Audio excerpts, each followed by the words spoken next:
निवडणुकीच्या प्रचारामध्ये आपले वडील दिसणार का, की ते त्यांचं काम करणार, तुम्ही ही निवडणूक स्वतःच्या हिमतीवरती, स्वतःच्या कामावरती, प्रभागातील मायबाप जनतेच्या विश्वासावरती लढवणार? हा खरा ट्रिकी प्रश्न आहे आणि बऱ्याच लोकांना हे विशेष वाटतं. पण आमच्या कुटुंबाला तो वारसा आहे वैचारिक स्वातंत्र्याचा. म्हणजे माझे आजोबा चांदवड तालुका काँग्रेस कमिटीचे सदस्य होते, तेव्हा माझे वडील शिवसेनेचे तरुण तडफदार ऍक्टिव्ह कार्यकर्ते होते. तर तो वेगळी विचारधारा असणे हे कुटुंबात काही गैर नाहीये. बाबासाहेब आंबेडकरांनी संविधानात आपल्याला दिलेला तो अधिकार आहे फ्रीडम ऑफ स्पीचचा. तर मला असं वाटतं आमच्या कुटुंबातही तो इतका मोठा नाहीये. आणि जेव्हा दोन्ही राष्ट्रवादी पक्ष वेगळे झाले, त्यांचं नेटवर्क, त्यांचे मित्र परिवार, संघटनेत असलेले त्यांचे कॉन्टॅक्ट, अजितदादांशी असलेले त्यांचे संपर्क, यामुळे ते त्या पक्षात अजितदादांच्या गटासोबत गेले. आणि मी मुख्यत्वे करून शरदचंद्र पवार साहेबांच्या विचारधारेवर माझ्यावर त्यांचा प्रभाव आहे. म्हणजे छत्रपती शिवाजी महाराज, बाबासाहेब आंबेडकर आणि नंतर शरद पवार साहेबांच्या ओव्हरऑल कारकिर्दीचा माझ्यावर एक प्रभाव लहानपणापासून राहिलाय. तर साहजिकच माझे पाय त्या पक्षामध्ये, त्या विचारधारेला गेले. माझ्या वडिलांनी त्या गोष्टीवर कधी ऑब्जेक्शन घेतलं नाही.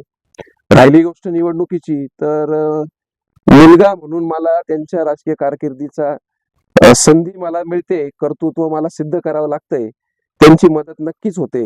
राष्ट्रवादी दोन्ही गावात असल्या तरी मला असं वाटतं की आमच्यात पक्ष म्हणून गावात तरी आमच्यात कुठे कॉन्फ्लिक्ट दिसत नाही. वडील म्हणून मला त्यांची संपूर्ण साथ आहे, संपूर्ण ताकदीने ते माझ्या पाठीमागे उभे. त्याची प्रचिती तुम्हाला यायला लागेलच आणि निकाल लागल्यानंतरही तुम्हाला कळेल की त्यांची प्रचंड ताकद माझ्या पाठीमागे उभीच होती.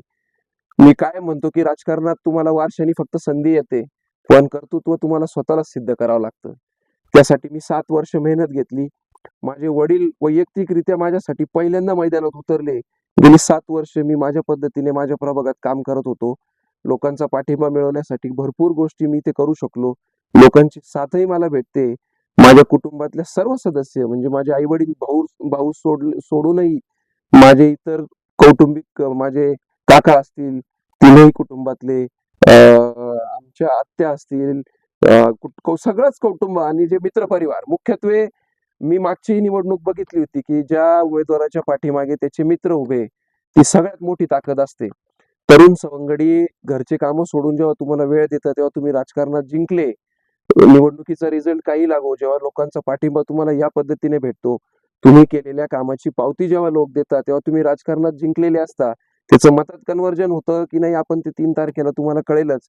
पण आज तरी माझं संपूर्ण कुटुंब, माझे वडील, माझा पक्ष, पक्षाच्या लेवललाही आम्हाला चांगली मदत या निवडणुकीत होते. आज भगरे सरांच्या निमित्ताने खासदार साहेब इथं आले आणि डॉक्टर गायकवाडांची साथ आम्हाला भेटते.